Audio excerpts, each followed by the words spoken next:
एक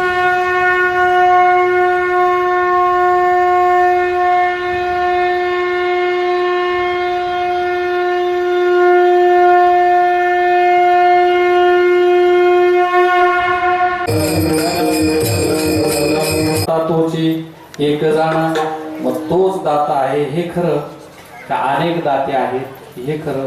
याचं उत्तर असं आहे, जोपर्यंत संत दाता समोर येत नाही तोपर्यंत बाकीचे सगळे दाते आहे हे मान्य आहे. पण एकदा संत आला ना तर मग बाकीचे सगळे दाते शून्य होतात. कशाचा? खूप मोठा विचार. मला वाटतं अजून एक अभंग तुकोबारायांचा असाच आहे. महाराज सांगतात, या जगामध्ये देवा एवढा दाता दुसरीच नाही. पण नेमकं तुमचं म्हणणं आहे देव खरा दाता आहे, एक दाता आहे हे खरं का संतच एक दाता आहे हे खरं? तर तुकोबाराय सांगतात, ती देवाच्या बाबतीत बोललो होतो ना मी, त्या अगोदर बोललो होतो. आणि उत्तर मुनीनाम प्रमाण, पहिल्या प्रमाणापेक्षा नंतरचं जे प्रमाण असतं ते शास्त्र रूढीनुसार ते बलवान असतं. कारण नियम असा आहे, उत्तर मुनीनाम प्रमाण. अगोदर श्रीमद भगवद्गीता आहे आणि त्याच्यात भगवान श्रीकृष्ण जे बोलले ते प्रभावी आहे, श्रेष्ठ आहे, खरं आहे, सिद्धांत आहे. पण त्याच्यानंतरही जर ज्ञानोबा बोलले असतील आणि दोन्हीमध्ये जर विरोधाभास होत असेल तर मग श्रीकृष्णाचं खरं म्हणायचं तर ज्ञानोबारायांचं मानायचं. तर याच्यामध्ये उत्तर मुनीनाम प्रमाणम, याच्यामध्ये देवाच्याही पेक्षा माऊलींचं मत ग्राह्य. एकाच माणसाने दोन स्टेटमेंट केले असेल, दोन वाक्य बोलले असते, तर पहिलं वाक्य बोललं नंतर दुसरं बोललं, मग दोन्ही वाक्यामध्ये जर ताळमेळ बसत नसेल तर खरं कोणतं मानायचं? पहिल्यापेक्षा दुसरं जे बोललं गेलं ते प्रभावी मानायचं, अशी परंपरा आहे. तसं तुकोबारायांनी अनेकांचं वर्णन केलेलं आहे, नंतर देवाचंही केलेलं आहे. विटेवरी ज्याची पावले जमा, संतांनी वर्णन करताना देवाचं असंच केलेलं आहे. बोल नाही तुझ्या दातृत्वपणाशी, नाही का, देवापेक्षा मोठा कोण? कैवल्या आईशे पवित्र वैरी आई, दिदले तुझे अवतारे जाणव स्वतंत्र, देता न म्हणसी पात्रा पात्र. आणि कैवल्य आईशे पवित्र तो जनकाधिकाचे निमाणे, सायुज्य सौरसू केला पुतने, जे विषाचे निस्तन पाने मारवाली. आता ह्या सगळ्या ओव्या पाहण्यासारखे किती प्रमाण सांगता येतील की भगवान परमात्मा उदार आहे आणि देवाच्या अवदार्याला या जगामध्ये जोड नाही तोड नाही. असं अवदार्य भगवान परमात्म्याचं असलं तरी, कारण असं म्हटलेलं आहे, ऐका यश श्री औदार्य ज्ञान वैराग्य आणि ऐश्वर हे सगळे गुण त्याच्याकडे, म्हणूनच तो भगवंत आहे. तर त्याच्यातला एक प्रमुख गुण आहे औदार्य, म्हणजे उदारता. देव उदार आहे आणि देव जर दाता आहे तर तुम्ही आता असं सांगितलं दाता तोची एकच आनाम, असं म्हणायला पाहिजे होतं की तेही दाते, हे उभय दोन्ही दाते आहेत असं न सांगता संतच दाते आहे. मला वाटतं या दाते शब्दाकरता आपण जास्तच बोलायला लागलो, पण अभंगाचा आरंभच तिथून आहे. मला वाटतं समाजातही काही माणसाचं आडनाव असतं दाते, पण आडनाव दाते असलं तरी ते घेतेच असतात. काही माणसाचं आडनाव असतं दातार, पण आडनाव दातार असलं तरी ते घेतार असतात. देतील का नाही सांगता येत नाही, कारण दान हे दातृत्व हा गुण खूप मोठा आहे. तो श्लोक आपल्या सगळ्यांच्या समोर सांगतो पुन्हा एकदा, शतेषु जायते शूरा सहस्रेषु च पंडिता, वक्ता दस सहस्रेषु दाता भवती वानवा. 100मध्ये एखादा माणूस शूर असतो. शतेषु जायते शूरा सहस्रेषु पंडिता, 1000 माणसामध्ये एखादा माणूस विद्वान पंडित असतो. वक्ता दस सहस्रेषु, त्याच्यामध्ये 10,000 एखादा अचूक योग्य सैद्धांतिक बोलणारा वक्ता असतो. वक्ता दस सहस्रेषु पण दाता भवती वानवा. सर्वात शेवटी असं म्हणलेले 10,000 सुद्धा एखादा दाता असेल का नसेल सांगता येत नाही, कारण दाता दुर्मिळ आहे. आणि दान म्हणून असं म्हटलेलं आहे की शतम विहाय भोक्तव्यम सहस्रम स्नान माचरे आंघोळ करावी आणि रोज करावी. कशी करावी? जुम्मे रोज करावी. शतम सहस्रम स्नान आचरित, 1000 कामं सोडून आंघोळ केली पाहिजे. लक्षम व्याहाय दातव्यम, 1,00,000 कामं जरी आपल्या मागे असले ना, दान करण्याची जर संधी मिळाली ना तर माणसाने टाळू नये. तुम्हाला खरं सांगतो, इथं देणाऱ्यापेक्षा घेणारा महत्वाचा. आपल्याला आपण किती श्रीमंत आणि दानी आहोत कशावरून? आपल्याला संधी मिळणं गरजेचं आहे. आणि सगळ्याच वेळी माणसाला संधी मिळत नाही. काही माणसाचं आयुष्य गेलं त्यांच्याकडे दान करण्यासारख्या खूप गोष्टी आहेत, पण आयुष्यात त्यांच्याकडून एकाही गोष्टीचं दान झालं नाही. एक सूत्र सांगेन आपल्याला. असं विचारलं जातं की जिवंतपणाचं लक्षण काय? हा माणूस जिवंत आहे कशावरून ओळखायचा? त्याच्याकडे दोन गोष्टी असेल तर, एक त्याच्या जीवनामध्ये परोपकार असेल आणि दुसरं त्याच्या जीवनात दान असेल तर तो माणूस जिवंत आहे. आणि ज्याच्या जीवनामध्ये दानच नसेल, आणि असं काही नाही की दान करण्याकरता माणूस श्रीमंतच असला पाहिजे, दातृत्व हा माणसाचा अंगभूत गुण आहे.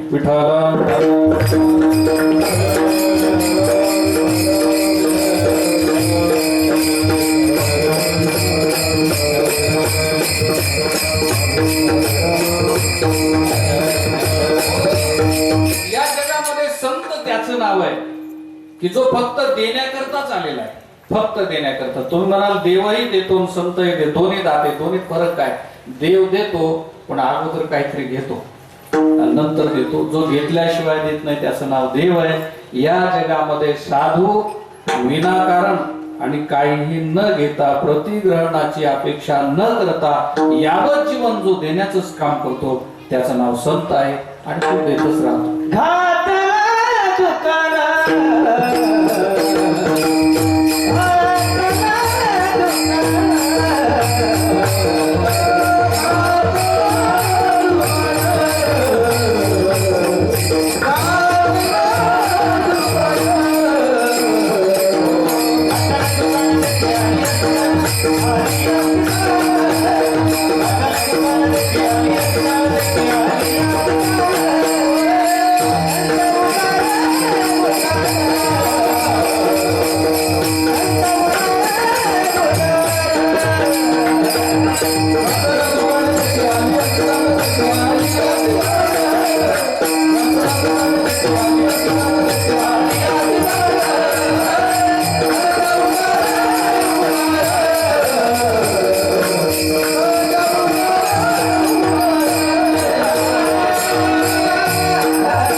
देती आली अशी महाराज म्हणतात त्यांनी दुकानच घातलेलं आहे.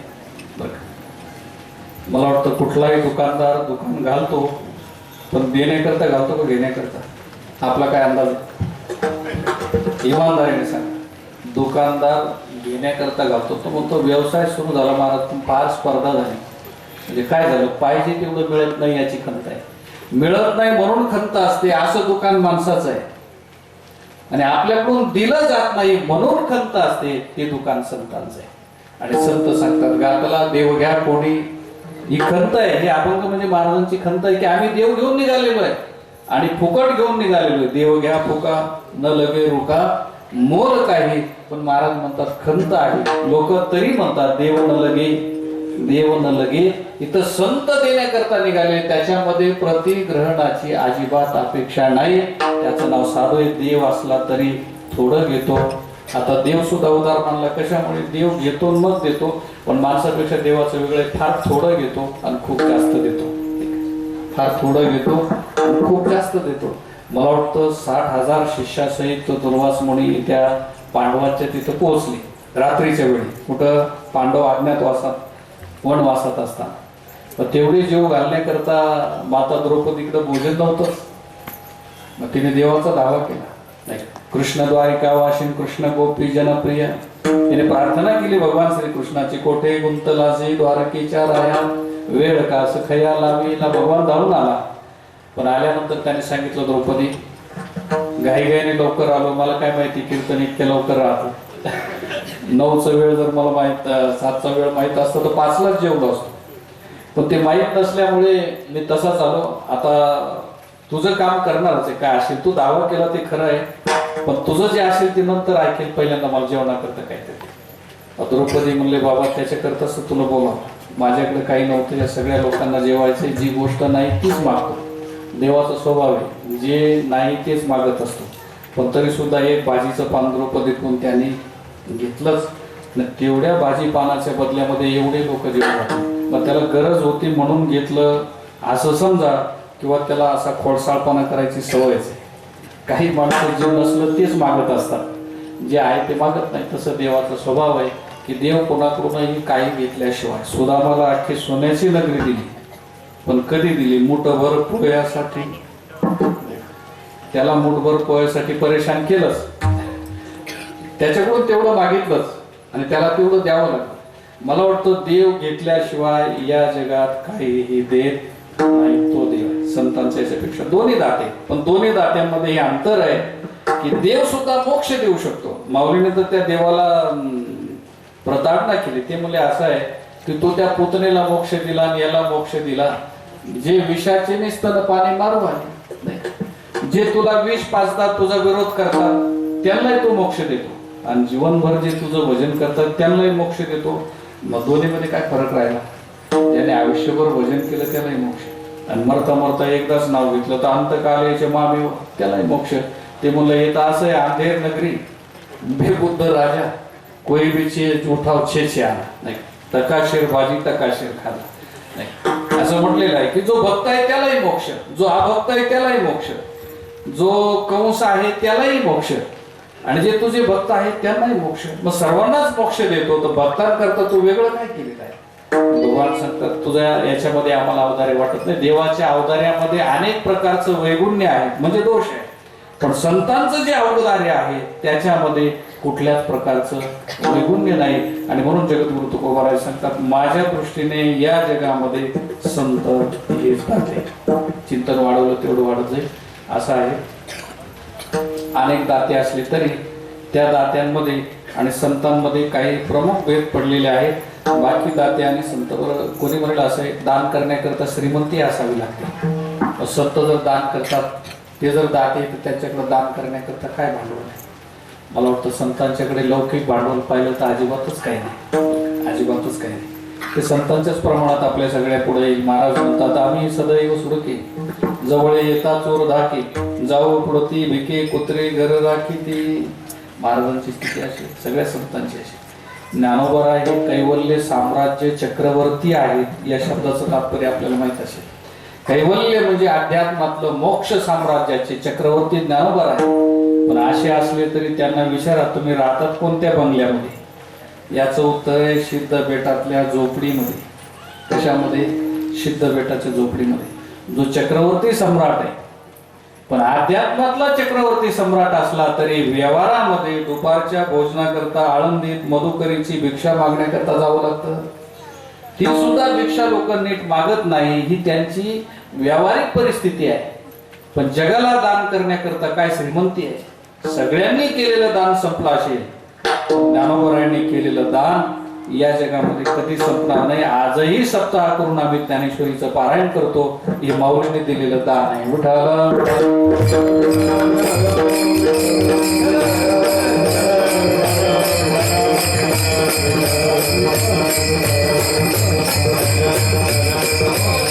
आता माऊलीच्याच भाषेत ऐका.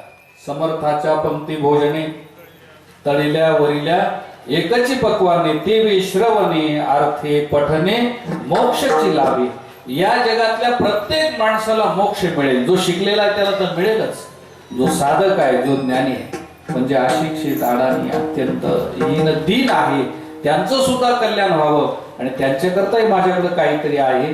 मला वाटतं संतांचं दान तथैव भजाम्यम. आपण भक्त असलो तर देवाचा फायदा आपल्याला, नसेल तर देव काही देत नाही. कारण त्याने ठरवून टाकलेलं आहे आणि आपल्याला एकदाच सांगून दिलेलं आहे. उद्धरे दात मनात बाणा आत्माना मौसादयत आत्मैव यात मनोबंधू आत्मैव रिपुर आत्मना.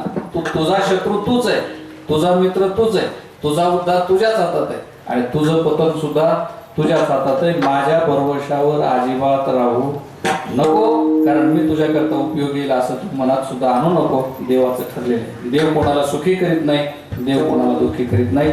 जग दुःखी झालं म्हणून ज्याला कधीच काही वाटलं नाही त्याचं नाव देव आहे. आणि जगाचं दुःख पाहिल्यानंतर ज्याला या जगामध्ये रात्री झोप सुद्धा येत नाही त्याचं नाव साधू. या जगातला प्रत्येक अगदी शेवटच्या टोकातला शेवटचा माणूस सुखी होईपर्यंत ते पसायदानामध्ये म्हटलेलाच आहे बरं का. त्याच्या शेवटच्या ओळीमध्ये गमक आहे पसायदानाचा. आणि ग्रंथोपजीवी विशेष लोकी ये दृष्टा अदृष्ट विजय होवावे, त्याचं सुख सुद्धा कुठं झालं पाहिजे. ते म्हणतात फक्त मेल्यावर मोक्ष मिळेल, माऊली म्हणतात तेवढं मला अपेक्षित नाही. दृष्ट अदृष्ट, दृष्ट म्हणजे या लोकात सुद्धा तो आनंदी जगला पाहिजे. दृष्टादृष्ट विजय होवावे, जे तो इथंही विजय झाला पाहिजे आणि तिथंही विजय झाला पाहिजे. येत म्हणे श्री विश्वेश्वराव हा होईल दान बसा. असं होईल का हो? आपल्या श्री गुरुला विचारलं होतं ना, आता विश्वात्मके, त्या विश्वात्मक देवाला विचारलं होतं. येत म्हणे श्री विश्वेश्वराव, विश्वेश्वराव म्हणजे त्यांचे श्री गुरु निवृत्तीनाथ, त्यांना प्रार्थना केली, असं होईल का हो? येत म्हणे श्री विश्वेश्वराव हा. मग ते काय म्हटले, कोण? विश्वेश्वराव म्हणजे निवृत्तीनाथ म्हटले, ज्ञानोबा हा होईल. पसायदानात जे मागितलं ते माऊली म्हणले असं खरंच होईल का? निवृत्तीनाथ दादा म्हणले हा होईल. म्हणजे असं होईल, दान पसावं. आणि होईल म्हटल्यावर ज्ञानोबारांना एवढा आनंद झाला. येणे वरे ज्ञानदेव सुखिया झाला. पण ज्ञानदेव कधी सुखिया झाला? हे जग सुखी होईल असं आपल्या श्री गुरुने सांगितलं, तसा आशीर्वाद दिला नाही का, तसं अभिवचन दिलं आणि मग ज्ञानोबारांना आनंद वाटला. मला वाटतं आनंद वाटण्याकरता आपल्याला काही मिळालं असं नाही, हे जग सुखी होईल असं ऐकलं तरी आनंद वाटतो. ते संत आहे आणि मला वाटतं या जगातल्या प्रत्येक माणसाला सुखी करण्याकरताच निघालेला आहे. म्हणून जगातला तो सगळ्यात मोठा दाता आहे. आपला विषय चालू आहे की त्यांच्याकडे देण्याकरता कोणतं धन आहे की जे समोरच्याला दान करतात. तर वेगळ्या अर्थाने जर आपण चिंतन केलं तर संतांनी धनाचा विचार सांगितलेला आहे. संतांकडे असलेलं धन कोणतं? तर 2-3 धन आहे. एक धन संतांनी सांगितलं की हे जे अभंग रूपी धन आहे हे आमचं धनच आहे. महाराज सांगतात धन घरी पांडुरंग, अभंग हे सरेना अथवा आम्हा घरी धन, शब्दाचीच रत्न, शब्दाचीच शस्त्र, यत्न करू शब्दाचे आमुच्या जीवाचे जीवन, शब्द वाटू धन जन लोका.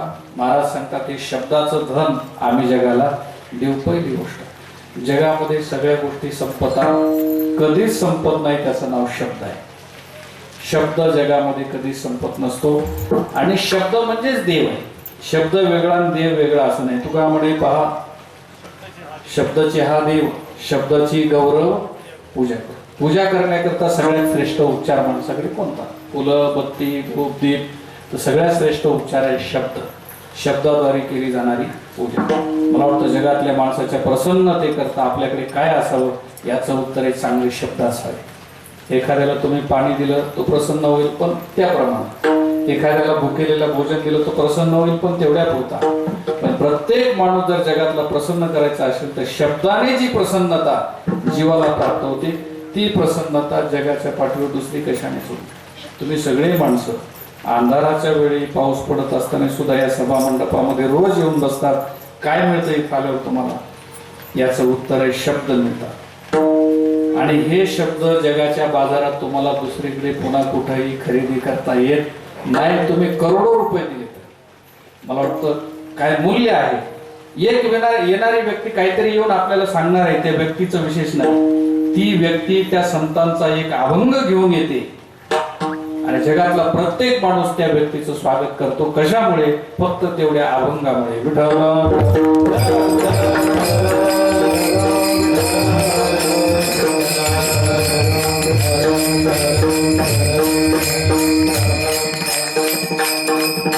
अजून कोणतं धन आहे? तुकोबाराय सांगतात टाळ चिपुडिया धन. याचं काय? अभंग प्रसिद्ध आहे.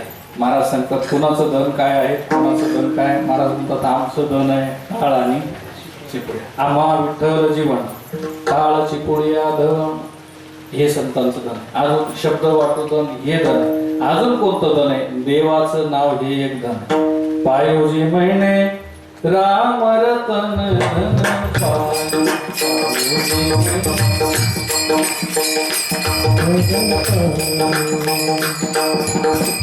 कसं धन? मीराबाईंचं ती पद प्रसिद्ध आहे. वस्तु अमोलिका दिनी मेरी सद्गुरु, खातन खर्च कुंटे खर्चे न कुंटे, चोरन लूटे दिन दिन बढ़त सभा, पायोजी में राम रतन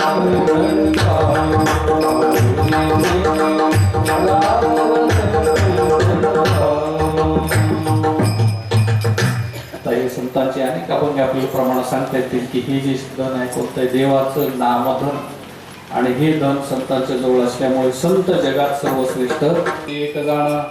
पण महाराज तो दाता आहे संत दाते आहे ती गोष्ट तुम्ही सांगितली, पण काय देतात ते त्यांचं दान आहे ते कोणतं? या अभंगात उत्तर तिथंच आहे. नारायणा स्मरवी. ते संत काय देतात? नारायणाची स्मृती देतात, देवाची आठवण देतात. या जगामध्ये नारायणाची जो आठवण करून देतो त्याच्या इतका मोठा दाता दुसरा कोणताच असा आहे. जगाकडे घेऊन जाणारे खूप माणसं भेटतील, पण देवाकडे घेऊन जाणारा फक्त साधू पुरुषांचा वर्ग आहे. आणि तुकोबाराय सांगतात नारायणा स्मरवी.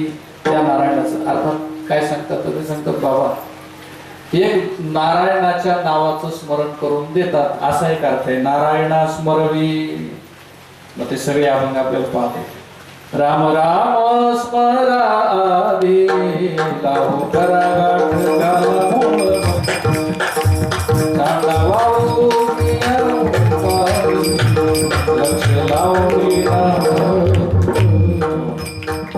गाय वासुदेव वासुदेवा भिन्न नाही अनेका नावा. तुम्ही काय करा राम राम स्मरा देवाचं नाव अथवा हरिपाठात तर ज्ञानोबराने स्वतंत्र विषय दिला. हरी मुखे म्हणा हरी मुखे म्हणा पुण्याची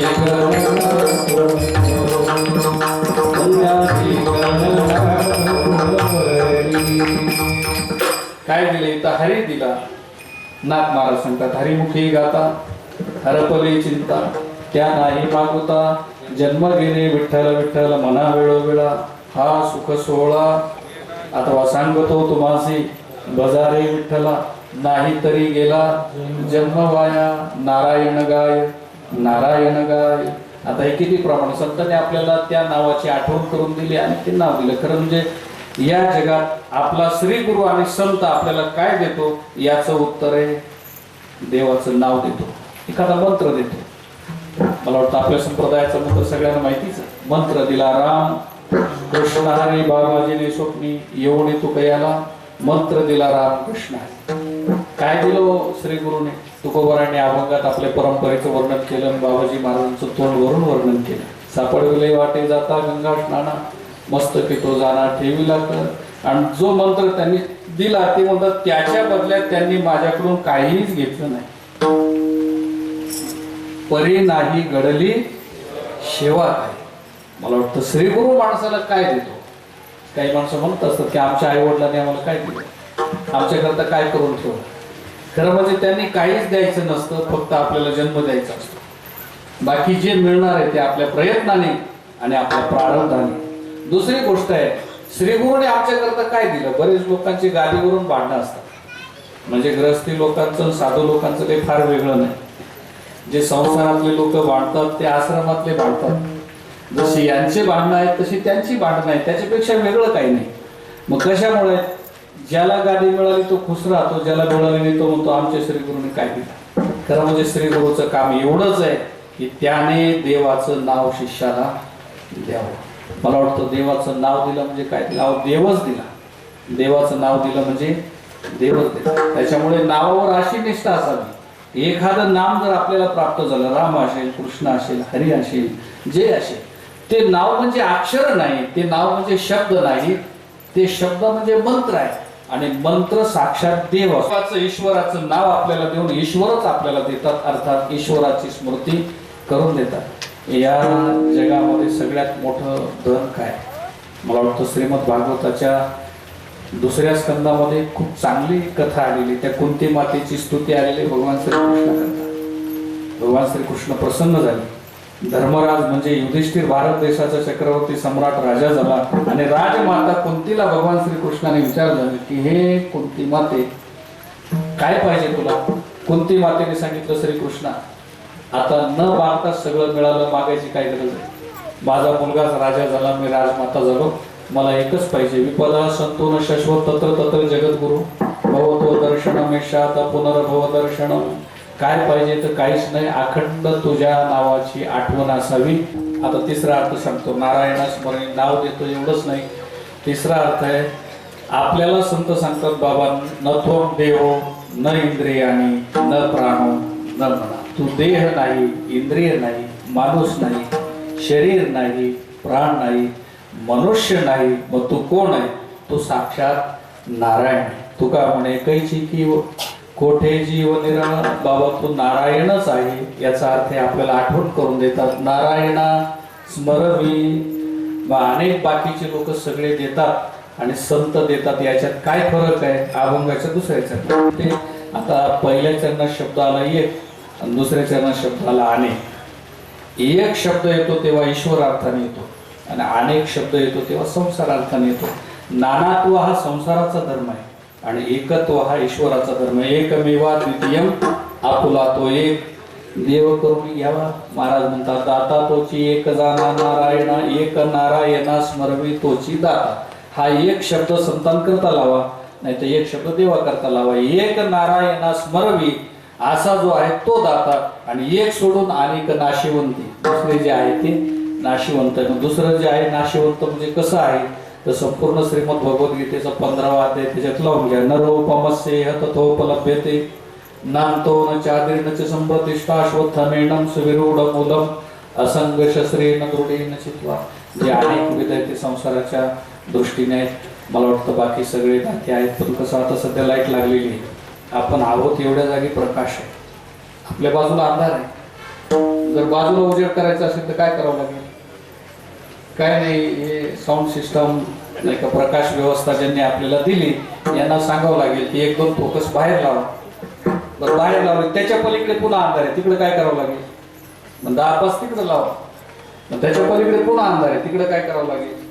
मग आता हे चालू द्या सकाळपर्यंत. तुम्ही जिथपर्यंत लावला तिथपर्यंत उजेड होणार, पण जिथे लावला नाही. मग जी मर्कुरी आहे, मग जो लाईट आहे त्याचा पॉवर किती आहे त्याच्यानुसार तो प्रकाश देणार. पण रात्र घालवण्याची ताकद जगातल्या कुठल्याच लाईट मध्ये नाही. निवृत्तीनाथाचं सुंदर अर्थ आहे. दीप दीपिका शशी तारा होतो का कोटीवरी. महाराजांचं चिंतन केलं. दीप दीपिका शशी म्हणजे चंद्र, तारा म्हणजे तारांगण जगात किती असले तरी रात्र घालू शकतात का? उत्तर आहे नाही. रात्र जर घालवायचं असेल तर काय करावं लागेल? उत्तर आहे वाट पाहावी लागेल. कशाची? सूर्योदय होण्याची. आणि सूर्योदय झाला की मग जगामध्ये सगळ्या लाईटची किंमत 0. जो 0चा बल्ब आहे त्याची किंमत 0 आणि जो चांगला एलईडी फोकस आहे त्याची किंमत 0. का आता दिवस उगवला, लाईटची किंमत राहिली नाही. तोपर्यंत जोपर्यंत संत रूपी दात्याचा उदय होत नाही तोपर्यंत जगात अनेक आहे. पण एकदा संत दाता आला की मग बाकीचे सगळे दाते नाही का. असत नाही ऐसा एकची मोहरा, पासोनी अंधारा दुरी झालो. महाराज म्हणतात ज्याचा अस्त होत नाही असा एकच सूर्य आहे. बस एक ओवी सांगतो आणि याविषयी थांबवतो. माऊली म्हणतात नवल उदयला चंडांशू, मावळवीत विश्वाभासू. नवल उदयला चंडांशू, आदवय आपजीने विकासू. बंधू श्री गुरु रूपी सूर्याचा उदय झाला की नवल उदय. नवल म्हणजे आश्चर्यकारक असा सूर्य आहे की जो मावळवीत विश्वाभासू. कोणत्या अंधाराचा नाश तो सूर्य करतो? विश्वाभास. खोटं असलेलं हे जग आपल्याला खरं वाटतं असा हा मिथ्याभास आपल्या ठिकाणी आहे. अर्थात अज्ञान आहे. त्या अज्ञान रूपी अंधाराला दूर करणारा जो सूर्य आहे तो श्री गुरु संत रूपी सूर्य आहे. आणि मला वाटतं एवढा अंधार आपल्या जीवनातला जो घालवतो तोच खरा दाता आहे. म्हणून अनेक नाशिवंते का नसरे हाय ज्याच्याने. पण असे जे संत आहेत ना, आपल्या जीवनात जर पूजन करायचं असेल, काकुळती यायचं असेल, शरणागती करायची असेल तर या संतांचीच करावी. अभंगाचं 3रं चरण. एकमेका सहाय्य करू अवघे धरू सुपंथ. तो जो सुपंथ आहे म्हणजे सगळ्यात चांगला पंथ आहे तो कोणता आहे? तो भगवंताच्या भक्तीचा आहे. 2 पंथ आहे. एक पंथ श्रेय मार्गाचा, दुसरा पंथ प्रेय मार्गाचा. म्हणून सत्पंथ हा सगळ्यात श्रेष्ठ आहे. ओठी पुत्रा बाळा, त्या मला लसीने सांगितलं तुला जर जायचं असेल ना तर हे बाळा तू सत्पंथाने जा. हा जो परमार्थ पथ आहे हा श्रेष्ठ पथ आहे. मला वाटतं त्या पथाचं पथप्रदर्शन या जगामध्ये संतांशिवाय दुसरा कोणीच करत नाही. म्हणून यावेळी तर या काकुळती जे दाविती सुपंथ आणि नाशिवंते काय नसरे हाय ज्याच्याने. महाराज या पंथाने गेल्यानंतर आणि संतांच्या दातृत्वाचं दान आम्हाला मिळाल्यानंतर आमच्या जीवनामध्ये काय परिवर्तन होईल? अभंगाचं शेवटचं चरण.